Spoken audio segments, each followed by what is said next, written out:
এখন আমি আবার কাস্টমাইজ দ্য রিবনে যাচ্ছি।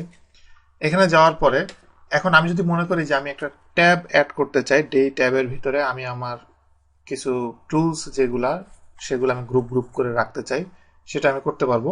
সেটা করতে গেলে আমাকে যেটা করতে হবে, হোম ট্যাব বা যে কোনো একটা ট্যাব আমি সিলেক্ট থাকা অবস্থায় নিউ ট্যাব দিব। নিউ ট্যাব দিয়ে নিউ ট্যাবের একটা নাম দিতে হবে। প্রথমে নিউ ট্যাবটাকে আমি নাম দিচ্ছি, নিউ ট্যাবের নাম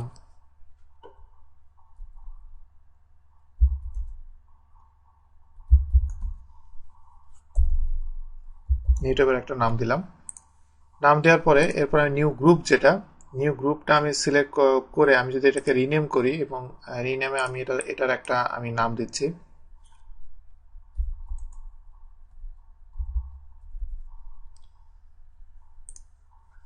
আমার ট্যাব তৈরি করা হয়ে গেছে, গ্রুপ তৈরি করা হয়ে গেছে। এখন আমি যেটা করব, আমাকে এখানে টুলস অ্যাড করতে হবে। তা আমি এখানে কিছু টুলস আমি এখানে অ্যাড করে দিচ্ছি। আমি কিছু টুলস যখন অ্যাড করা হয়ে যাবে, আমার একটা গ্রুপ ফিনিশ। এবং অন্যান্য এমন কোনো গ্রুপ যদি থেকে থাকে যে গ্রুপটা আমার সবচেয়ে বেশি ইউজ হয়, সেই গ্রুপটা আমি একবারে সরাসরি নিয়ে আসতে চাই। সেক্ষেত্রে আমি অল মেইন ট্যাব সেটাতে গেলাম। মেইন ট্যাবের ভিতরে যে আমি এখানে পেজ লেআউটের যে পেজ সেট আপ, এটা আমি সিলেক্ট করে আমি যদি অ্যাড দিই, তাহলে দেখেন পেজ সেট আপটা পুরোটা একসাথে চলে এসেছে। এবং এরপর ইনসার্টের ভিতরে এখানে চার্ট আমার যে যদি বেশি দরকার হয়, আমি চার্টটা অ্যাড করলাম। এটা আমি সিলেক্ট করে এটাতে আমি অ্যাড দিলাম। তো আমার এই কয়েকটা গ্রুপ তৈরি হয়ে গেল। হয়ে যাওয়ার পরে এখন আমি যদি এটা ওকে দিই, তাহলে দেখেন যে এখানে আমার টোটালি একদম নতুন একটা গ্রুপ এখানে তৈরি হয়েছে। এবং আমি কিন্তু এই এই যে হোম ট্যাবের ভিতরে আপনি যে এই কাস্টম গ্রুপ দেখছেন, এটা আমি চাইলে লাস্টেও নিয়ে যেতে পারি, বা আসিফ আহমেদ যেটা ট্যাব দেখতে পাচ্ছেন এটা আমি চাইলে লাস্টে নিয়ে যেতে পারি। কিভাবে করব দেখেন, কাস্টমাইজ যে আমাকে জাস্ট আমি যদি এটা সিলেক্ট থাকা অবস্থায় আমি যেটাকে নিচে নিয়ে যাই, দেখেন কিভাবে নিচে চলে গেল। এরপরে হোম ট্যাবের ভিতরে আমি যেটা নতুন তৈরি করেছিলাম সেটা আমি যদি সবার লাস্টে নিয়ে দিয়ে আমি এবার যদি ওকে দিই, তাহলে দেখেন হোম ট্যাবের ভিতরে এটা সবার লাস্টে চলে গেছে এবং আসিফ আহমেদ সেই ট্যাবটা সবার লাস্টে চলে গেছে।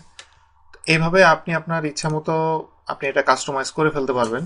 এবং কাস্টমাইজ করার পরে সবচেয়ে বড় একটা সুবিধা হলো যে আপনি বাসায় এইভাবে আপনি যেইভাবে কাস্টমাইজ করে নিয়েছেন, আপনি যদি অফিসে এই একই কাস্টমাইজেশনে আপনি কাজ করতে চান, সেটা আপনি করতে পারবেন। সেটা করতে গেলে আপনাকে ইম্পোর্ট এক্সপোর্ট নিচে একটা অপশন আছে, এটা আপনাকে ইউজ করতে হবে। যেমন আপনার এখন পুরা কাজটা হয়ে গেছে, যদি এমন হয় তাহলে এটাকে আপনি সেভ করতে চান। আপনি যদি সেভ করতে চান, এক্সপোর্ট অল কাস্টমাইজেশন, মানে এটার ভিতরে আপনি যত কাস্টমাইজেশন করেছেন সব এক্সপোর্ট হয়ে যাবে।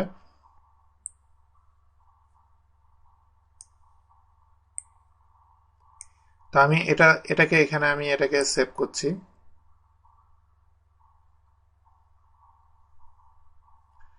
আমার এটা সেভ হয়ে যাওয়ার পরে এখন আমি যদি এটাকে রিসিট করে দিই, যেমন এটাকে আপনি রিসিট করতে পারবেন এখান থেকে যে আমি যা যা কাস্টমাইজ করেছি সবকিছু আমি ডিলিট করে দিতে চাই। তো আমি যদি এটাকে রিসিট করি, reset all all customisation, yes, দেওয়ার পরে দেখেন এখানে এটা আগের যে ফরম্যাটে ছিল সেই ফরম্যাটে এটা চলে গিয়েছে।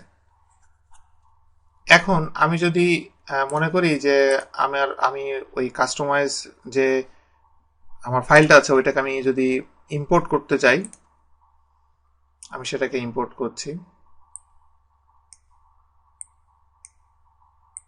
যেটা আমি এক্সেল কাস্টমাইজেশন নামে সেভ করেছিলাম।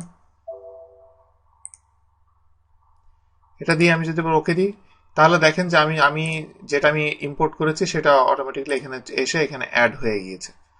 এভাবে আপনি রিবন, আপনি আপনার ইচ্ছা মতো ট্যাব, আপনি গ্রুপ, আপনি টুলস, আপনি আপনার ইচ্ছা মতো আপনি এখানে কাস্টমাইজ করতে পারবেন।